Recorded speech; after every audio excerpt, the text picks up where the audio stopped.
Donc, merci d'avoir pris un petit peu de temps pendant votre pause déjeuner, peut-être, pour venir écouter Milena qui va vous parler d'un domaine très intéressant, le wealth management, ou la gestion de patrimoine en français. On va essayer de. Alors, c'est un webinaire un petit peu plus original, atypique. Nous, au Training You, on est davantage focus sur M&A et PI, mais on a envie de vous faire découvrir d'autres métiers qui rentrent totalement dans le domaine, le gros bloc corporate finance. Milena a aussi fait un cours sur la plateforme, elle pourra vous en parler. Et on voulait mettre en avant ce métier qui n'est pas toujours super bien connu, pas toujours très, enfin, beaucoup présenté dans les écoles.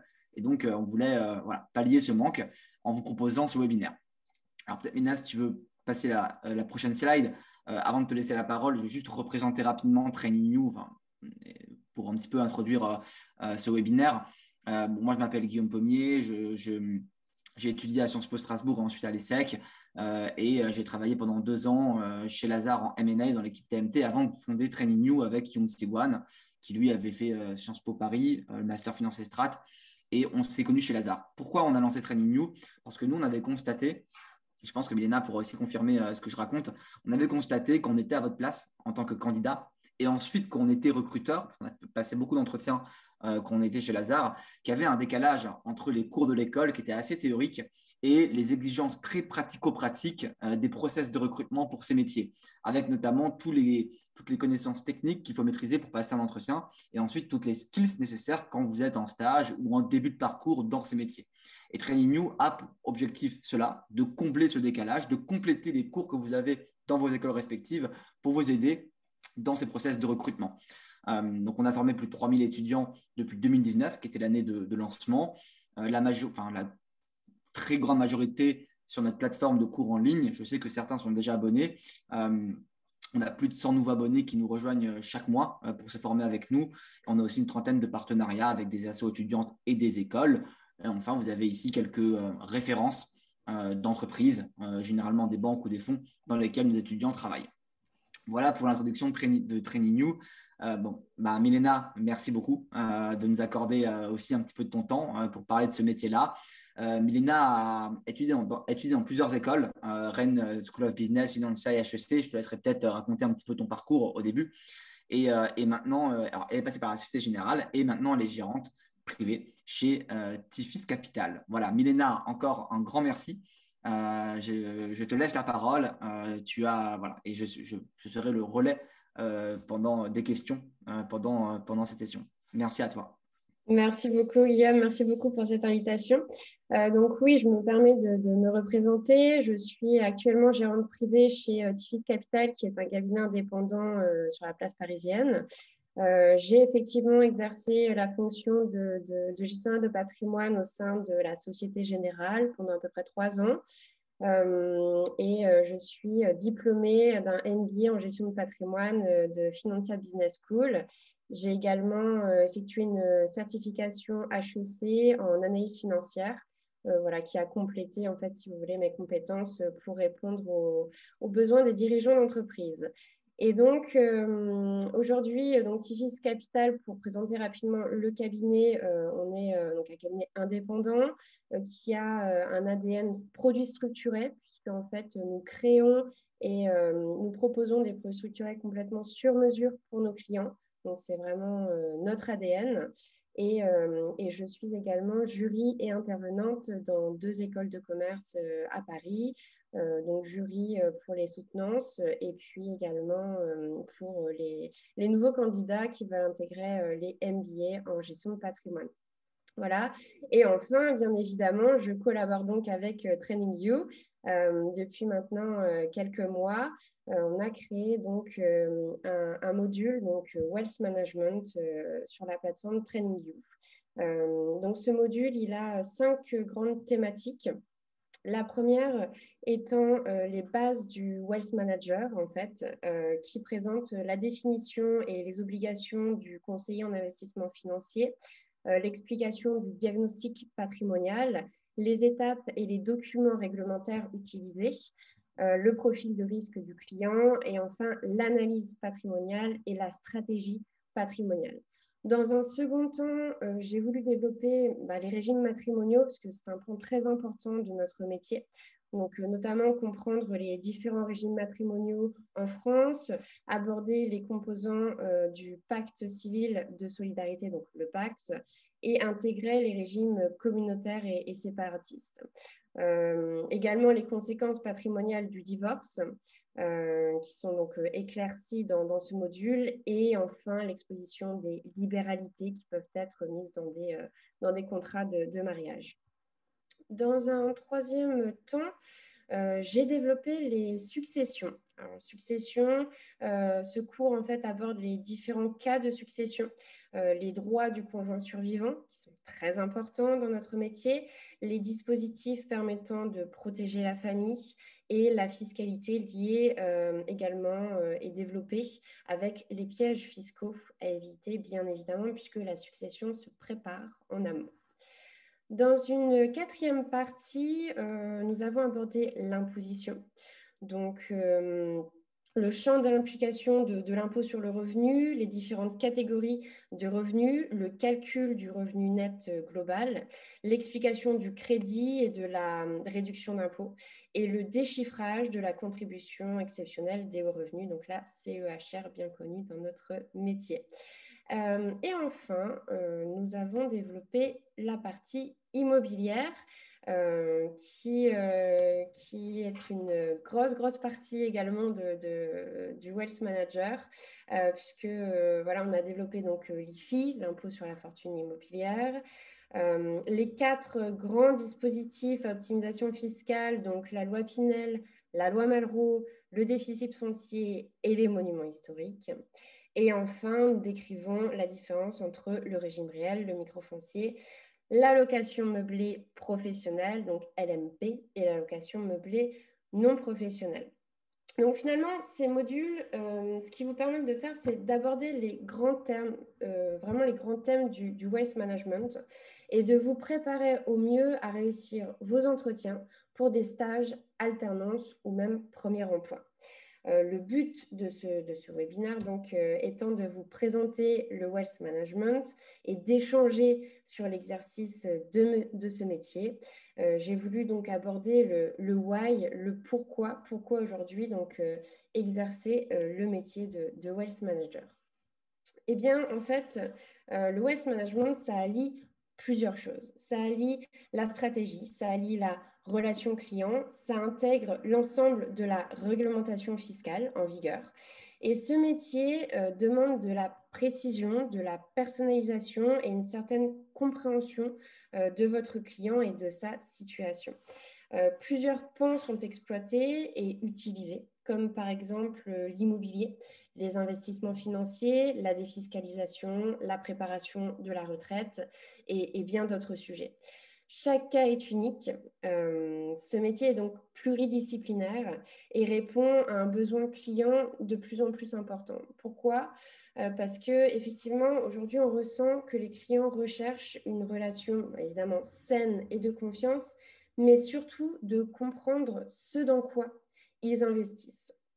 Et donc, les investisseurs d'aujourd'hui sont en quête de sens pour leurs investissements, que ce soit par exemple dans des fonds dits socialement responsables que vous devez probablement aborder en cours, ou de développement durable, ou encore des fonds par exemple d'exclusion qui excluent totalement certains secteurs d'activité considérés comme non éthiques, par exemple l'armement, les OGM, le nucléaire. Et puis, la gestion de patrimoine, c'est aussi un métier que je dirais actuel, parce que c'est un métier qui vous demande d'être curieux. C'est un métier qui vous demande d'être toujours attentif à l'économie actuelle, à l'actualité économique et globale. Et on est bien évidemment toujours à l'affût des nouvelles réglementations. Ainsi, c'est pour ça que toute la gestion de patrimoine, tout le wealth management s'articule autour de plusieurs pans qui, en fait, exercer ce métier, c'est vraiment l'exercer en lien avec les investissements financiers, l'immobilier, la relation client, la stratégie, la réglementation fiscale, la défiscalisation. C'est un métier qui est, encore une fois, pluridisciplinaire. Et l'intérêt d'exercer ce métier aujourd'hui, c'est évidemment dans le contexte économique et sociale actuelle, ça donne une certaine valeur intrinsèque au patrimoine de nos clients. Alors, quelles sont les attentes aujourd'hui des écoles pour intégrer un master ou un MSc, un MBA en wealth management? Eh bien, tout d'abord, évidemment, comme dans tous les entretiens, le jury va observer votre comportement professionnel. Effectivement, le langage utilisé, le vocabulaire, l'aisance, l'expression orale, ce sont des éléments primordiaux lors de votre présentation. Mais qu'est-ce qu'on attend? Quels sont les atouts majeurs pour nous, pour un candidat en wealth management? Eh bien, le premier, c'est l'écoute, puisque on a cette relation client qui est très importante dans notre métier. Et on attend du candidat qu'il sache écouter son interlocuteur et le comprendre. Ensuite, on va tester aussi votre curiosité. Comment vous vous renseignez sur le contexte actuel, économique, social, réglementaire? Quels sont vos biais d'information? Est-ce que vous êtes intéressé à un sujet d'actualité? Pourquoi? Et est-ce que vous avez une opinion sur ce sujet? Ça va être une question qui va ressortir dans la plupart des entretiens en wealth management. Ensuite, on va aussi vous poser des questions sur votre projet professionnel. Bien évidemment, à savoir si, au vu de vos expériences passées, au vu aussi de peut-être dans quel environnement vous voulez évoluer, par exemple pour votre alternance ou pour vos prochains stages ou vos prochaines expériences professionnelles, quel est votre projet professionnel? Est-ce que vous voudriez plutôt évoluer dans le secteur bancaire ou est-ce que vous verriez plutôt à l'aise dans un cabinet indépendant? Nous verrons les différences un peu plus tard. Voilà, donc le projet professionnel, sa faisabilité et si ce projet professionnel est en adéquation avec votre profil. Donc ça, c'est vraiment une question sur laquelle il faut travailler avant de passer un entretien pour intégrer un MBA en wealth management. Et puis, bien évidemment, on va tester vos connaissances techniques, vos connaissances théoriques, même vos notions. J'ai envie de dire, si vous avez fait déjà quelques stages ou même ne serait-ce qu'un seul stage, est-ce que vous avez vu des situations patrimoniales, par exemple des cas de transmission, des cas de succession ou encore des pactes Dutreil, par exemple dans des cabinets d'experts comptables? Ça peut être des connaissances techniques qu'il faudra alors mettre en avant et ne pas hésiter à les retravailler avant de passer votre entretien. Et parce on va forcément vous poser des questions. On ne s'attend pas à ce que vous sachiez exactement comment le pacte Dutreil se déroule, mais à minima, voilà, des notions techniques sur des situations que vous avez pu vivre dans vos expériences professionnelles. Et puis ensuite, bien évidemment, le savoir théorique. Alors, outre les expériences que vous avez pu avoir, les connaissances techniques que vous avez pu acquérir pendant vos stages ou vos anciennes expériences professionnelles, il y a aussi, est-ce que vous lisez? Est-ce que particulièrement le droit matrimonial vous intéresse? Ou est-ce que d'autres pans du métier de wealth management vous intéressent? La gestion d'actifs? Est-ce que à titre personnel, vous investissez? Tout cela, c'est des questions qu'on peut vous poser et on s'attend encore une fois à une certaine curiosité de la part du candidat. Donc ça, ce sont vraiment les 5 grands points que j'avais envie de mettre en exergue dans cette deuxième question. Et c'est des choses qu'il faut garder en tête et ne pas hésiter à travailler avant vos entretiens. Alors, dans ce cas-là, quelles sont les attentes des entreprises pour décrocher une alternance ou un stage dans une banque ou dans un cabinet? Eh bien, dans ces cas-là, on va attendre, en tout cas, que ce soit en banque ou que ce soit en cabinet, on va attendre une certaine prise de décision, alors une certaine autonomie finalement de la part du candidat. On va tester votre appétence à savoir réagir à certaines situations qui, à titre d'exemple, dans le secteur bancaire, vous serez, si vous exercez un stage, une alternance ou caisse dans le Wealth Management dans le secteur bancaire, vous serez très sollicité quotidiennement. Et il faut réagir assez rapidement. Donc, on va chercher dans les candidats, dans les atouts majeurs des candidats, une autonomie et une prise de décision face à des situations, chacune qui sont complètement uniques.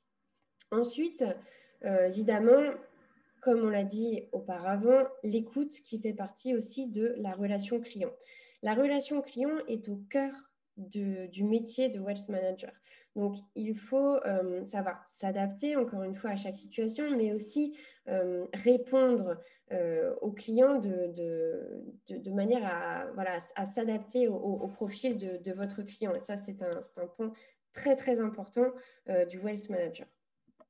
Et puis, alors, ça, c'est un plus, évidemment, si vous avez des bases juridiques, si vous avez fait peut-être une licence en droit, ou si vous vous intéressez personnellement au régime matrimoniaux ou au droit des successions, ou que sais-je, sur un sujet en tout cas qui pourrait vous apporter des notions juridiques, eh bien, sachez que ce sera un plus pour un candidat en banque ou en cabinet, d'ailleurs, dans les deux cas, pour exercer le métier de Wealth Manager.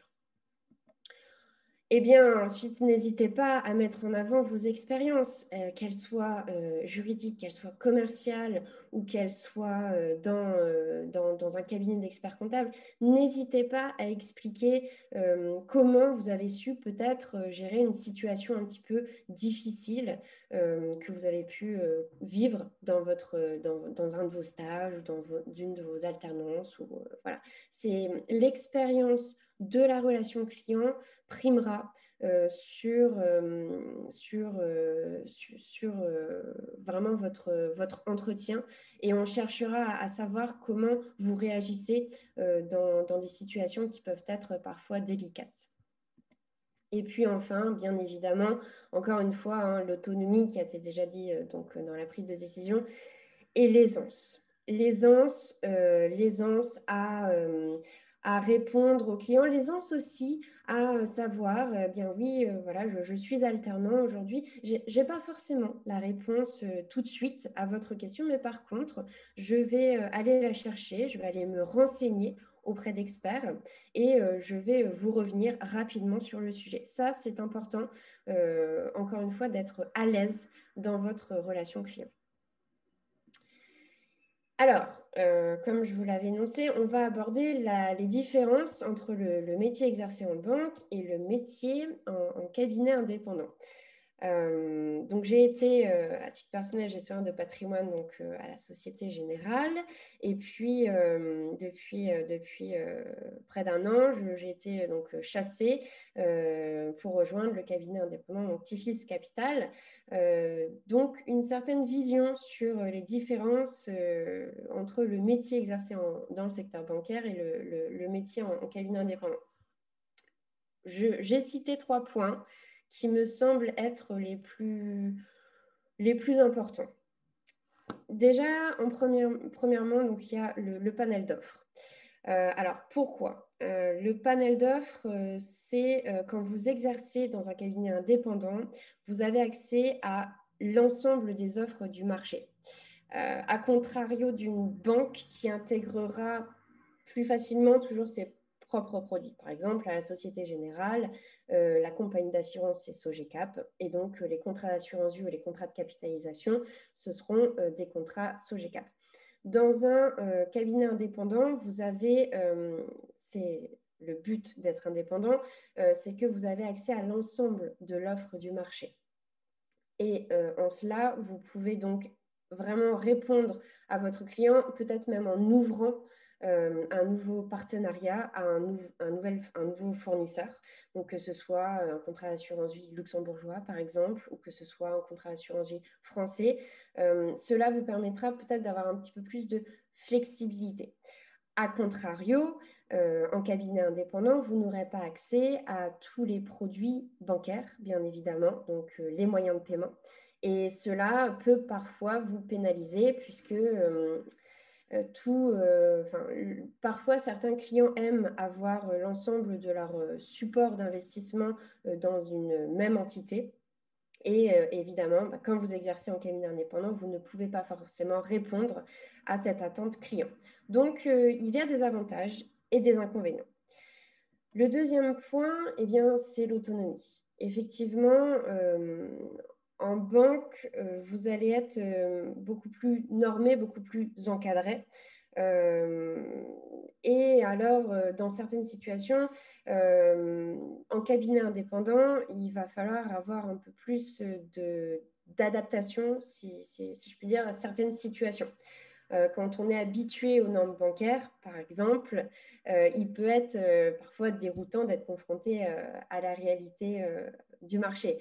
Mais cette autonomie peut être très bénéfique puisqu'on va toujours chercher plus en profondeur, tant dans le panel d'offres que dans sa stratégie patrimoniale, que dans votre proposition d'investissement. À titre d'exemple, à la Société Générale, j'avais un portefeuille client de 450 clients. Aujourd'hui, j'ai une cinquantaine de clients. Donc, ce qui n'est plus du tout la même façon d'aborder mes propositions patrimoniales. Et puis enfin, la clientèle cible. Effectivement, en cabinet indépendant, quand on a moins de clients, on va essayer de cibler une clientèle sur laquelle on va exercer une certaine stratégie patrimoniale. C'est-à-dire que, par exemple, si vous êtes spécialisé pour les dirigeants d'entreprise, eh bien, vous allez plutôt cibler, par exemple, des entreprises, des TPE, des PME ou des très petites entreprises. Ce sera votre cible. En banque, vous aurez une pluralité de clients qui seront complètement différents. Donc, finalement, en cabinet, on peut avoir une clientèle vraiment plus ciblée.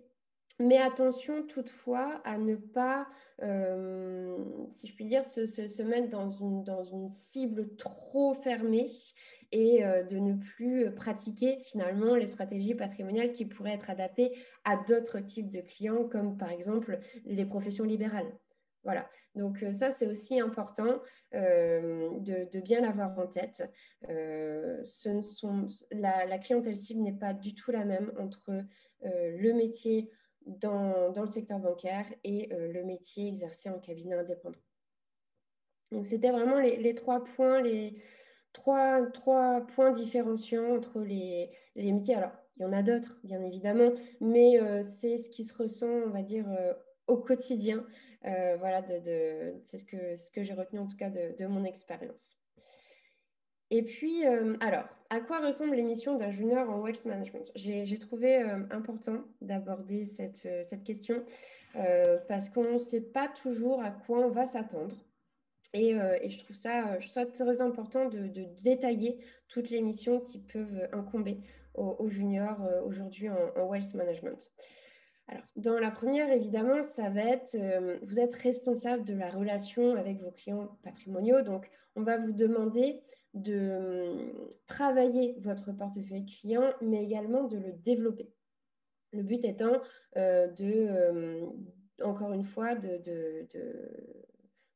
faire croître votre clientèle cible et grâce à votre conseil, d'élargir votre panel de clients. Donc ça va être une première chose.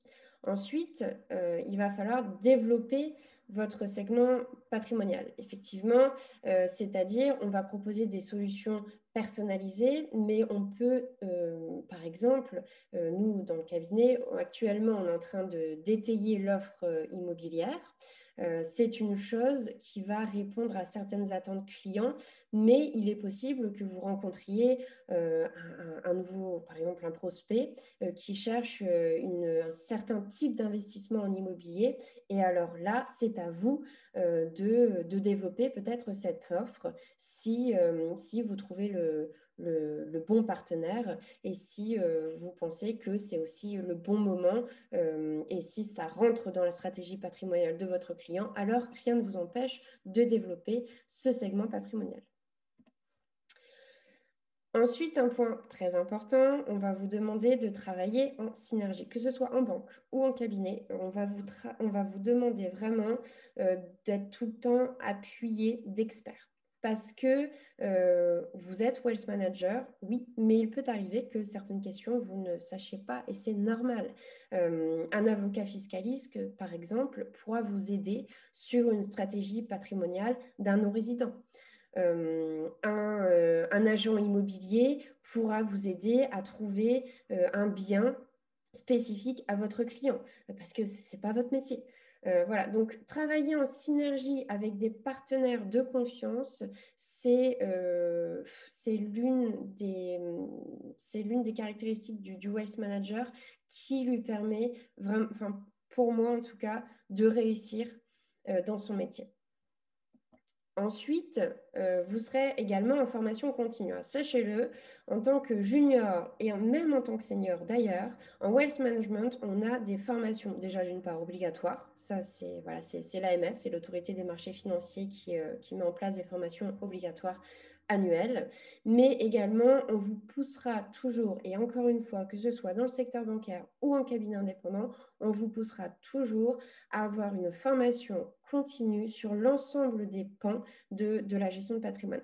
Parce que la réglementation fiscale est en changement constant, parce qu'il faut être à l'affût de l'actualité économique, parce que également dans les réglementations immobilières, notamment je pense à la loi Pinel qui est modifiée à partir du 1er janvier 2023, ça c'est une information très importante à savoir communiquer à votre client et puis évidemment à intégrer dans vos stratégies patrimoniales. Et enfin, bien voilà, développer l'offre globale. Encore une fois, que ce soit en banque ou en cabinet, n'hésitez pas à toujours être voilà, pushy sur la prise de décision, sur des idées, sur des nouvelles offres. Notre métier, depuis je dirais depuis 2 ans, est en constante évolution, surtout par rapport aux offres. Et même, par exemple, le crowdfunding immobilier, c'est quelque chose qu'on ne trouvait pas forcément beaucoup il y a encore 2-3 ans. Bien aujourd'hui, ça fait partie intégrante des stratégies patrimoniales qu'on peut proposer à nos clients. Donc, encore une fois, c'est important de développer l'offre globale que vous pouvez proposer à vos clients et c'est même parfois eux qui vont vous poser des questions sur une nouvelle façon d'investir ou encore, et vous saurez très bien où je veux en venir, comment investir sur des nouveaux actifs qu'on gère pas encore très bien aujourd'hui en tant que client, que prospect, parce qu'on n'a pas forcément le temps de s'y intéresser. Et donc ça, c'est vraiment important en tant que wealth manager d'être curieux de l'actualité, de ce qui se fait et de ce dans quoi vos clients peuvent investir. Et enfin, donc, quels sont les exits possibles après le wealth management? Alors, c'est une question intéressante. Bon, alors déjà, dans un premier temps, les possibilités sont extrêmement variées au sein de l'exercice du wealth management. Pourquoi? Parce que, comme nous l'avons évoqué, le métier est par exemple très différent entre celui exercé en banque et en cabinet, encore une fois, mais il est également possible de se spécialiser. Nous, on est spécialisé sur les produits structurés. Vous avez des cabinets qui sont spécialisés dans la défiscalisation immobilière. Vous avez d'autres cabinets qui vont être plus spécialisés sur vraiment la gestion d'actifs. Donc, en fait, ce sera vos appétences et ce que vous aimez aussi, qui finalement, au fur et à mesure des années d'expérience, vont vous porter vers tel ou tel sujet. Donc, Ça, c'est propre à chacun et propre à ses expériences, bien évidemment. Et puis, selon comment vous exercerez, bien évidemment, votre métier, dans quel type de cabinet vous l'exercerez, eh bien, après, c'est possible aussi que vous vous spécialisez si, par exemple, vous appréciez faire des allocations d'actifs à vos clients donc de manière libre, en gestion libre, que vous appréciez suivre cela et que vous développez des compétences dans la gestion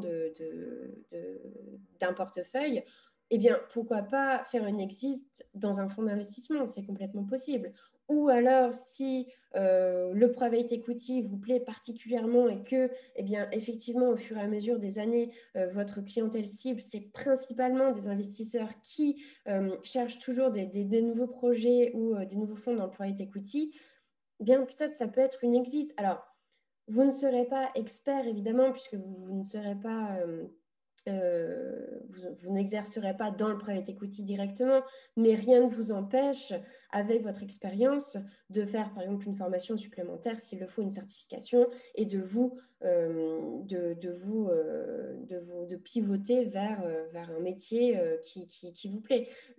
Très honnêtement, le waste management, c'est très ouvert. Vous voyez tellement de choses et c'est tellement un métier, encore une fois, pluridisciplinaire que vous êtes ouvert à quasiment tout le marché. Alors, encore une fois, vous ne serez pas expert, vous serez expert dans votre métier, mais rien ne vous empêche de vous ouvrir à des métiers connexes, en fait, au wealth management. Donc, j'espère que ces réponses vous auront permis de mieux appréhender donc le wealth management dans sa globalité. Je laisse la parole à Guillaume parce que j'ai beaucoup parlé.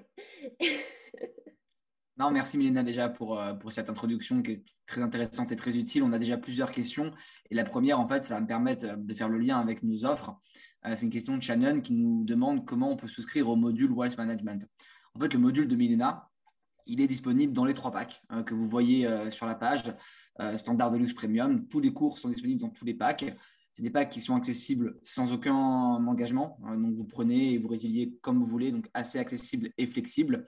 Et puis, en plus des cours donc, qui sont des cours MOOC vidéo, vous avez aussi des tests d'entraînement sur différents métiers pour vous entraîner avec des cas pratiques et des exercices qui tombent en entretien. On vous donne votre note après chaque test et on vous donne le corrigé. Vous avez aussi des podcasts avec différents professionnels qui vous expliquent comment eux ont réussi à intégrer le domaine dans lequel ils exercent. Des fiches sur les principales banques, ça c'est plutôt focus M&A, où on vous explique un petit peu le process de recrutement, les principales questions qui sont posées en entretien, les deals récents conseillés par chaque banque. Et enfin, on vous propose des recommandations avec des entreprises partenaires, banques, fonds, cabinets. Et ça, c'est important pour ceux qui n'ont pas forcément trop de traction au screening, qui se disent, bon, je n'ai pas encore trop d'expérience, j'ai du mal à obtenir des entretiens. Nous, on vous aide. On a déjà une trentaine de banques, fonds avec qui on travaille, à qui on peut recommander des profils. Donc, c'est très simple. Vous abonnez au pack premium, vous faites un test de qualification pour qu'on puisse un peu évaluer votre niveau. Et si votre profil correspond aux critères de recrutement, on vous recommande par mail. On envoie votre CV et ça augmente significativement vos chances de passer au screening. Voilà ce que j'avais à vous dire. Et dernière chose avant de passer aux autres questions, vous pouvez bénéficier d'un code promo avec le coupon TY-6 patrimoine jusqu'à demain soir et vous bénéficiez de 20% de réduction sur chacun de ces trois packs. Voilà, donc pour ceux qui sont intéressés pour commencer leur révision en gestion de patrimoine ou autre, ou pour la booster, n'hésitez pas à profiter de cet avantage commercial. Voilà, on va peut-être passer maintenant aux autres questions. Une question de Océane. Le métier de wealth management varie-t-il beaucoup entre Paris, Genève et Monaco en banque? Elle a eu l'occasion de travailler à Monaco, elle va partir à Genève en septembre et elle aimerait connaître les enjeux et opportunités de chaque place. Voilà. Milena, je te laisse peut-être la parole. Question très spécifique. Je dirais que, en tout cas pour la partie parisienne, je la connais très bien. Genève, on est en train d'ouvrir un cabinet là-bas, donc je commence à appréhender aussi le marché. Monaco, de par des des anciens collègues. Donc, je dirais que ce sont 3 places qui ont un fort potentiel, déjà d'une part. Donc, je ne pense pas qu'il y ait une moins bonne ou une meilleure place. Maintenant, attention à Monaco et Genève parce que de ce qu'on a remarqué sur les analyses de marché qu'on a pu faire, nous, au sein du cabinet, c'est qu'on a beaucoup de travailleurs français qui vont par exemple travailler à Genève ou à Monaco. Et donc là, ce sont des stratégies patrimoniales qui peuvent être complètement différentes que ce qu'on peut exercer à Paris pour des Français résidents français. Je pense que ça peut être très intéressant d'avoir aussi des expériences, que ce soit à Genève ou à Monaco, et que ce sera une plus-value si un jour Océane veut retourner, par exemple, exercer à Paris. Maintenant, attention vraiment aux spécificités des clients qui pourraient avoir soit une double nationalité, soit une non-résidence française. Vraiment très attention, parce que autant la Suisse est plus flexible que la France, mais pour des clients qui auraient par exemple des avoirs en France et en Suisse, on aura des petits, entre guillemets, warnings sur certaines compagnies d'assurance qui ne voudront pas travailler avec des clients qui ont les deux pans. Donc, au contraire, c'est une très bonne chose d'avoir des expériences dans différentes villes. Et encore une fois, je pense que les trois se valent très largement et qu'il n'y en aura pas une qui aura une clientèle cible plus importante que l'autre. Merci beaucoup, Mélina, pour ta réponse. Une autre question de Yannick. Quel est le moment optimal pour passer l'AMF? Et est-ce que c'est le plus tôt possible? Alors, l'AMF. L'AMF, il faut bien bachoter déjà. Ça, c'est une première chose. Moi, je conseille de s'y mettre un bon mois et demi avant, vraiment, bon mois et demi, et de façon très sérieuse. Alors, l'AMF, normalement, il se passe en MBA 2, donc en Master 2. Master 2, vous serez amené à avoir un mémoire à écrire. Le mémoire, on s'y met en tant que bon ou mauvais élève, hein, peu importe, mais on s'y met à peu près au mois de décembre, janvier, on commence à y réfléchir. Donc moi, ce que je conseille toujours à mes étudiants, c'est de le passer plutôt en octobre-novembre du Master 2. On bachote à partir de septembre et on le passe, comme ça on a vraiment du temps octobre, fin novembre maximum. Et ça nous permet vraiment de dégager du temps avant de se concentrer sur le mémoire. Et vraiment, en plus, l'AMF, c'est durci. Hein. Et vraiment, ça s'est durci depuis 2 ans. Ça a changé depuis l'époque où je l'avais passé. Et attention, je le rappelle aussi dans les modules Training You Wealth Management, alors, normalement, tous les masters en gestion de patrimoine vous font passer l'AMF, la certification AMF qui vous permet de travailler dans n'importe quelle banque, dans n'importe quel cabinet en gestion de patrimoine.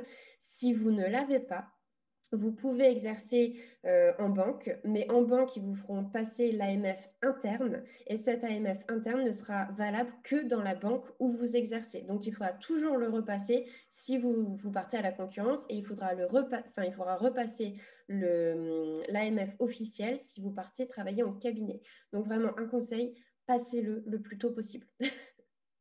Alors, Mélina, j'ai une question de Quentin qui est directement liée à ce sujet, donc je la prends directement. Pour les alternances, est-ce que l'AMF est requis? Pour les alternances, l'AMF n'est pas requis, mais il y a certaines banques qui vont vous demander de passer l'AMF interne pendant votre alternance. C'est possible. Alors, ce sera un plus si jamais votre alternance débouche sur un CDI dans cette banque en l'occurrence. Mais encore une fois, le conseil, et bon nombre sont ceux qui le donnent, c'est de passer l'AMF officielle et d'être, entre guillemets, tranquille pour le reste de sa carrière. Donc non, l'AMF n'est pas obligatoire, mais oui, effectivement, certaines banques vous pousseront à le passer en interne. Super, merci Milena. Une question de Shannon. Une autre question, du coup, quels sont les enjeux du métier conseiller en wealth management à l'ère du digital? Comment vous appréhendez la concurrence avec les robots advisors? Voilà. C'est une très très bonne question. On a eu pas mal de soutenance sur le rôle des robots advisors dans le waste management l'année dernière. Alors, on se rend compte que les robots advisors vont être une base pour le waste management. Quasiment tous les nouveaux cabinets ou les cabinets qui sont dans l'air du temps utilisent les waste management, et même les banques d'ailleurs. Les banques, par exemple Société Générale, l'utilisent pour l'allocation des actifs en fonction du profil du client, en fonction de ses horizons de placement et en fonction de son appétence au risque. Donc, c'est un robot qui fait toute l'allocation des actifs sur un contrat assurance vie, par exemple. Donc, moi, je trouve ça très bien. Maintenant, les limites du robot advisor, c'est que, encore une fois, dans le métier de wealth manager, le cœur de notre métier, c'est la relation client, la confiance qu'on peut avoir avec le client. Donc, je ne pense pas qu'un jour le robot advisor puisse remplacer un CIF, un conseiller en investissement financier, mais que ça peut être une vraie aide pour le cabinet et pour le conseiller en investissement financier. Mais alors attention à ne pas perdre cette expertise qu'on a quand même finalement à faire les choses à la main. Voilà, moi, ça m'arrive encore de calculer des droits de succession à la main. Alors oui, grosso modo, et ensuite, je le retravaille sur Big Expert, sur des logiciels spécifiques à la gestion de patrimoine. Mais il est quand même important d'avoir on va dire les grandes règles en tête pour justement avoir tout de suite, quand vous avez le client en face de vous, une idée de la mesure de la stratégie patrimoniale que vous allez mettre en place, en fait. Donc, oui, c'est le futur, oui, c'est l'avenir, mais dans une demi-mesure, et il faudra quand même faire attention à ne pas trop être automatisé, parce que c'est finalement pas ce que recherche le client in fine. Merci Lina pour ta réponse. On avait Nicolas aussi qui nous demandait justement effectivement aussi quelle était la plus-value que le conseiller pouvait apporter aux clients par rapport à ces robots advisors. Et je pense que tu as répondu. Il y a aussi une personnalisation évidemment évidente et un aspect humain que le conseiller gardera par rapport aux robots. Une question de Franck. Euh, Quel conseil donneriez-vous afin d'éviter les erreurs à ne pas commettre dans le domaine du wealth management? Donc, Milena, quelles erreurs tu n'as pas commises ou quelles erreurs tu n'aurais pas voulu commettre? Euh, je pense que ce soit dans un stage, dans une alternance ou même dans votre premier emploi et même tout au long de votre carrière, il faut savoir dire quand on ne sait pas. Parce on ne sait pas tout et c'est comme dans tous les métiers. Ça ne sert à rien d'inventer des choses. Voilà, vous êtes souvent devant de nouvelles situations que vous n'avez pas forcément encore vues parce que c'est normal. Vous êtes jeune dans le métier, vous n'avez pas encore beaucoup d'expérience, surtout en alternance. Eh bien, il ne faut pas avoir peur de dire, bien écoutez, là, je n'ai pas la réponse, mais je vais aller la chercher et je vais me faire accompagner d'experts pour trouver la réponse. Je pense que ça, c'est vraiment très important parce que c'est aussi comme ça qu'on gagne la confiance du client. Vous ne savez pas forcément tout et c'est normal, on est des êtres humains, mais on apprend et le but du métier, c'est d'être in fine expert. On ne peut pas tout retenir, on n'est pas des robots, encore une fois. C'est pour ça qu'on se fait aussi aider par des robots, mais ça, je pense que c'est vraiment apprécié par le client. Ensuite, une deuxième erreur une deuxième erreur, mais ça c'est plus pour les étudiants, c'est de ne pas se mettre trop tard sur son mémoire parce que ça prend du temps. Il faut vraiment le faire sérieusement et même quand vous choisissez un sujet qui vous plaît, en fait, ça va vous passionner. Pendant 6 mois, ça va vous passionner. Vous allez aller vraiment en profondeur du sujet. Et moi, par exemple, j'avais choisi les paradis fiscaux et pendant 6 mois, j'ai pas arrêté. Et voilà, donc n'hésitez pas à vous y mettre tôt. Et puis enfin, il faut surtout ne pas avoir peur parce que, encore une fois, vous pouvez exercer votre métier sous différentes formes, on va dire plus indépendant, plus autonome ou plus normé, plus encadré. Et il ne faut pas avoir peur, même si on commence, que ce soit dans un cabinet ou dans une banque, il ne faut pas avoir peur du changement. Il ne faut pas avoir peur de se renseigner sur d'autres choses qui se font ailleurs. Et c'est en ça que vous serez meilleur. Il ne faut pas avoir peur non plus de se renseigner sur des supports d'investissement que vous connaissez pas forcément parce que c'est nouveau, parce que voilà, il faut vraiment être curieux, garder cette curiosité et toujours essayer de développer le panel d'offres que vous pouvez proposer, même ou pas à votre client, parce que même si vous pouvez vous en parler, en discuter avec lui, ça n'ajoutera que de la valeur ajoutée à votre conseil. Merci Mélina pour ta réponse. On a une question de Nicolas. Est-ce que plusieurs stages en analyse financière, plus le CFA level 1, peuvent être suffisants pour trouver un CDI en wealth management? Faut-il nécessairement une expérience préalable dans ce domaine précis?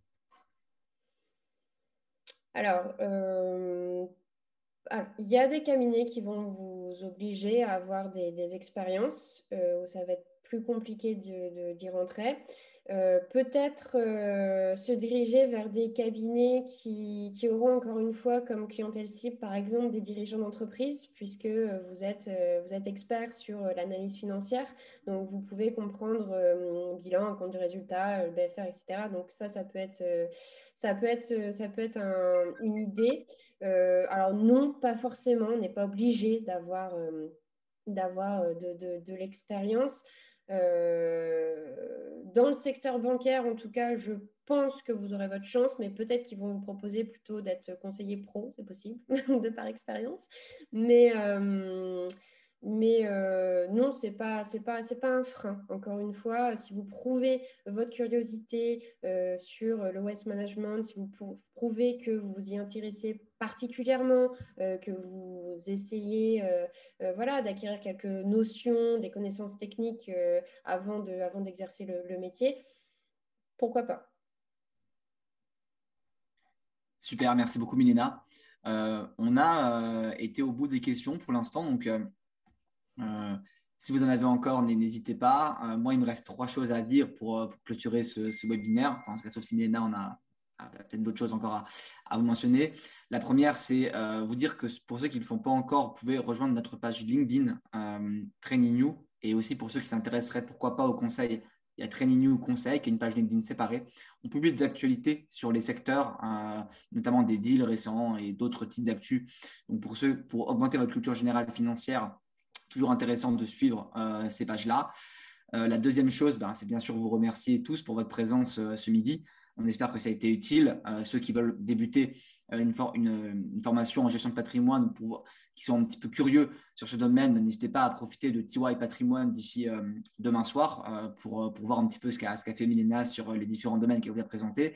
Et la dernière chose, évidemment, la plus importante, c'est remercier chaleureusement Milena pour le temps qu'elle nous a accordé. Merci Milena, c'était très utile. Donc encore un énorme remerciement à toi pour tous tes conseils, pour tous ces éléments et pour le temps que tu as passé avec les étudiants. Merci à toi, Guillaume. C'était un plaisir. Et puis, on espère à une prochaine rapidement. Avec plaisir. Bonne journée à tous. Bonne journée à tous.